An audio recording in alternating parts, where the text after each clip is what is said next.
think I'm back. Hello, guys.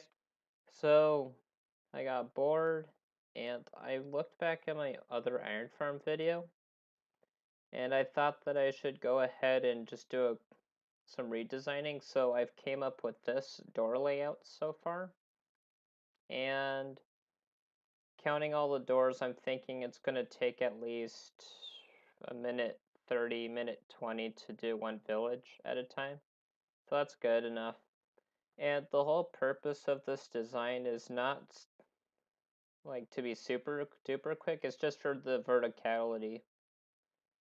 Um, so matter of fact, what I try to achieve is just having all the redstone inside the chunk, but that's a bit overkill for now. I gotta work on that later. So I'm just gonna walk you through the process in which I want to reset the farm. You know, it's a little different from a lot of designs, I know. So first we have this door activate, which sets up a village up here. And it keeps it far away from the group of villages that will be forming down here. It goes down to the next door. Then the next door, I've been just killing most of my villagers off, which is kind of rude, but you know, fourth.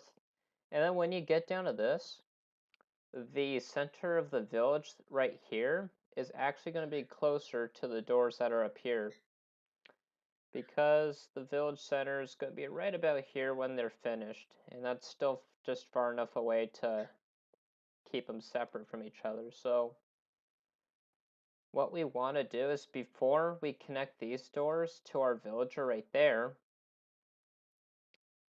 by the way, he's going to be up in the state. So when he's in his up state, we actually want to deactivate this villager right here by pushing him up. And that's to disable these doors down here. So when I,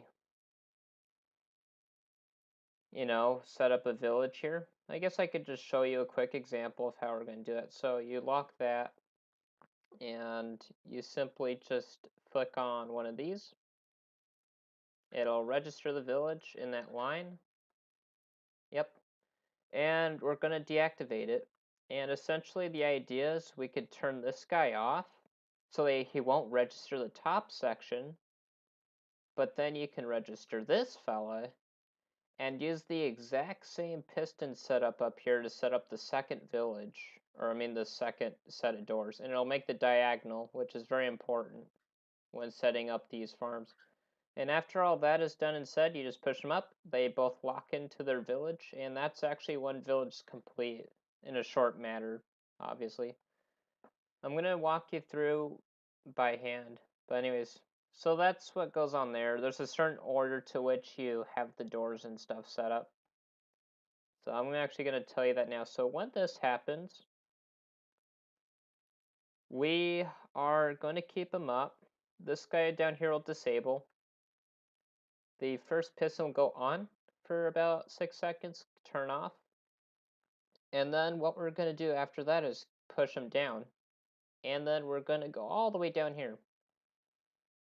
There's 50 doors here. And when this villager activates, he's going to pop the village down here just enough, because the goal is to move the village center to these doors so that it registers. And when we have the lines go there, all we have to do is activate the opposite end of the piston, activate the bottom, that goes off, turn piston off, turn it back on, and that's a cycle. It may seem complicated, but when you put the redstone logic in, it's not going to be so bad because he won't be the one keeping track of everything. So that's cool. I think all I really want to do now is just show you in the slow paced movement on how this is going to work. So I'm not going to instantly kill him. Village setup. Pop him here. Get him here. Add him there. And then we're going to go and add our village. So before we do anything, disable the bottom. This is going to be a 1 minute time limit, so I got to be decently fast. And we're going to go ahead and just hook up the top section like so. Alright. Then all I have to do is disable him, go down, enable these for a short moment, go up, and you're going to see that the box has now moved, or the village center has moved towards these doors right here. So we know that he's locked in for sure. Now, what we have to do is go to the opposite end, pop that sucker in, and we're going to go ahead and finally add our villager back to the village, or doors down here, and we're going to go back up. This will turn off on its own, and there we go. That's a cycle. And just to make sure everything works, we're just going to kill these guys off. I'm going to have just villager pods that go up and down, obviously. Yeah, because this is kind of brutal. You're not going to do this. I could have a villager even travel down and go up with like a little water bubble column or something. You know, I'll come up with something fun. And alright, this guy, which he'll be disabled. And I'm just going to do that to the door.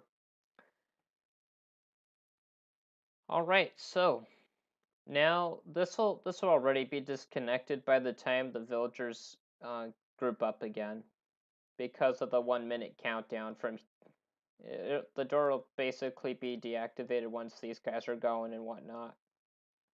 So yeah, it's gonna be a waiting game at the end of each village set because of these guys. You gotta disconnect and whatnot. I did in a slow fashion, so you won't really notice much.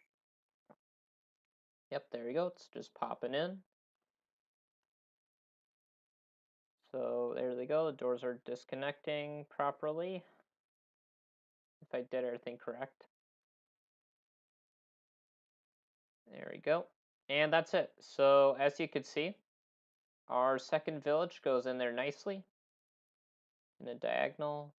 Unfortunately, the way this is designed, you miss a little bit of spawning space here. So that's just that, essentially. But you get enough. And there's just 20 villagers here. They go off to the sides and stuff. My main purpose for designing this vertical farm is to basically put half of it through the land. This is going to be underground. Now, the nice thing about this bottom part is it's going to be very easy to set up because there's only 4 blocks by 2, so you just dig down 4 by 2 on each side, and that'll allow the light to go through. Hi, Burby. So yeah, that'll allow the light to go through, and we can also have some kind of redstone set up there to get the signal down. I'm thinking instant wire since it is quite a far distance. But that's essentially all I wanted to show you today. I think in the next video, if I ever make one, I'm going to just have the redstone hooked up to it and you can see it in action. Plus, I may finally do a world download since I haven't done one yet. I've always said I would, but I didn't, so I think I'll do into this. Oh man, I keep saying I'm gonna go, but I have one more thing to add to you guys. You can expand these doors out as much as you need to. Essentially as much as the villager ranges. So you'd probably have this villager centered up here somewhere, and you could set up like 30 doors, for example. But I just wanted 10 for my farm because I didn't feel like adding like 30 villages. Okay, I'm gonna go now.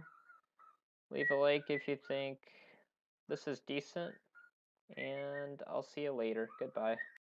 Oh, and also shoutouts to Ed Example for supplying us with the villager marker mod for 1.13.1. I'm going to have a link to his video and give him a thumbs up and whatnot because this is very much appreciated.